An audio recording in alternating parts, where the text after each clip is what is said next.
In this video, we're going to talk about the single responsibility principle, which is simply abbreviated as SRP.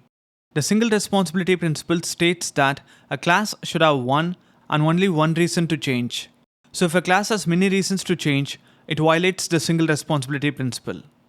Now, when a class has many reasons to change, it simply means that the class is responsible for doing too many things.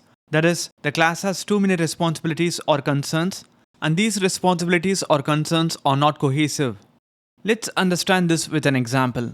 So here I have a book service class with an addBook method that takes in a book model instance, and inside that method, I instantiate a book domain entity class and invoke some domain logic, which is the isNew method, and then I persist that book using Entity Framework Core DB Context API. So the book service class in this example has two responsibilities, business logic and data access logic. But the business logic and data access logic concerns are not cohesive.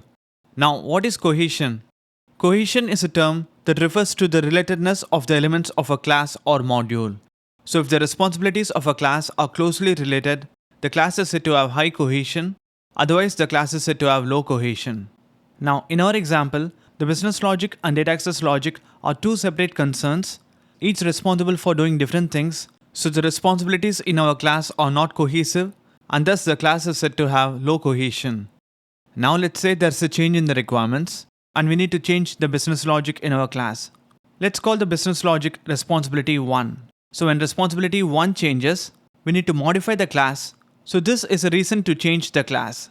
Similarly, if data access logic or responsibility 2 needs to change, such as moving from Entity Framework Core to Dapper, then the class has to be modified.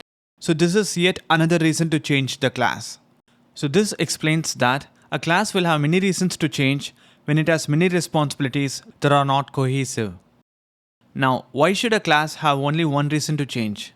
When a class has many reasons to change or many responsibilities, it's hard to reuse a given responsibility in other places. In our book service example, we can't reuse our data access logic in another service. The data access logic needs to be duplicated. This leads to the needless repetition design smell.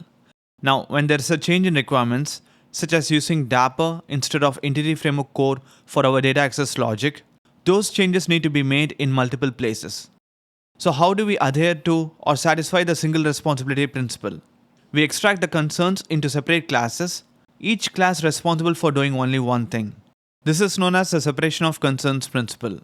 Back in our book service example, the class is responsible for both business logic and data access logic.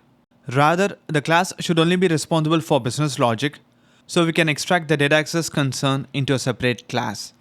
So here I have a class called book repository with an add method that takes in a book instance, and inside this method, I can put the data access logic.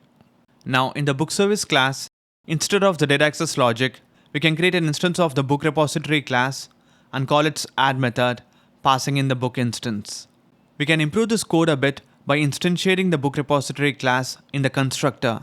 So we can create a private field of type book repository and then create a constructor within which we create an instance of the book repository class, and down inside the add method, we can remove this line.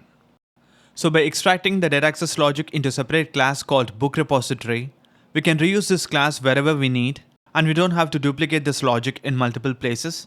And if there is a change in requirements, such as switching to Dapper, then we can make those changes in the single class. In the next video, we'll talk about the open-closed principle.